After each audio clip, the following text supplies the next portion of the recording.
এটার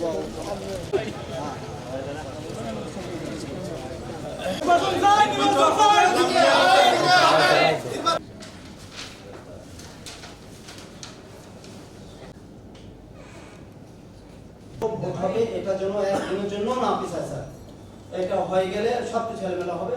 ভোট দেওয়ার জন্য তারা আসার জন্য বিভিন্ন ধরনের বিভিন্ন ভাবে তারা রোয়ার মাধ্যমে বিশ্ববিদ্যালয়ের সাথে সম্পৃক্ত হওয়া, বিশ্ববিদ্যালয়ের বিভিন্ন একটি মহল, একটি ষড়যন্ত্রকারী মহল চক্রান্ত করে আজকে সেই নির্বাচন সকল যারা এখানে সদস্য আছেন এবং আমাদের সেখানে আমাদের প্রধান পৃষ্ঠপোষক আরো পৃষ্ঠপোষক থাকবেন আমাদের মিটিং। বিশ্ববিদ্যালয়ের উপাচার্য জনাব অধ্যাপক ফরিদউদ্দিন খান, তার কাছে স্মারকলিপি দিয়েছি।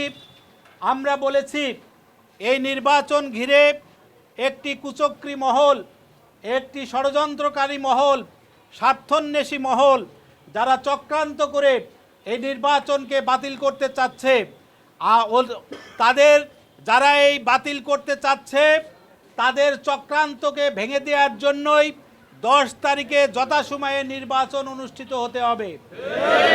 কোনোভাবেই নির্বাচন স্থগিত বা বন্ধ করার সুযোগ নেই। আমরা বলেছি সারা দেশ থেকে এই ভোটে উৎসব মুখর পরিবেশে ভোটদানের জন্য সারা দেশ থেকে যারা জীবন সদস্য রয়েছে তারা অংশগ্রহণ করার জন্য মানসিকভাবে এবং বিভিন্নভাবে তারা প্রস্তুতি গ্রহণ করেছে। অতএব নির্বাচন বন্ধ করা যাবে না, কোনোভাবেই নির্বাচনকে স্থগিত করা যাবে না। আহ্বায়ক মহোদয় তিনি আমাদেরকে আশ্বাস দিয়েছেন যে তারাও এই নির্বাচন অনুষ্ঠানের ব্যাপারে একমত আছেন এবং সক্রিয় আছেন।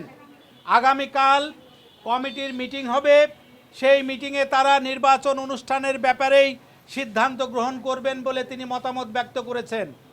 আমরা আশ্বাস দিয়েছি যদি বিশ্ববিদ্যালয় কর্তৃপক্ষ এবং অ্যালামনাই অ্যাসোসিয়েশন যে অ্যাডহক কমিটি আছে এই কমিটি নির্বাচন অনুষ্ঠানের ব্যাপারে দৃঢ় থাকে, তাহলে রাজশাহীস্থ যে অ্যালামনাই অ্যাসোসিয়েশনের আজীবন সদস্য আছে আমরা তাদের সর্বাত্মক এবং সর্বোচ্চ সহযোগিতা করব ইনশাআল্লাহ।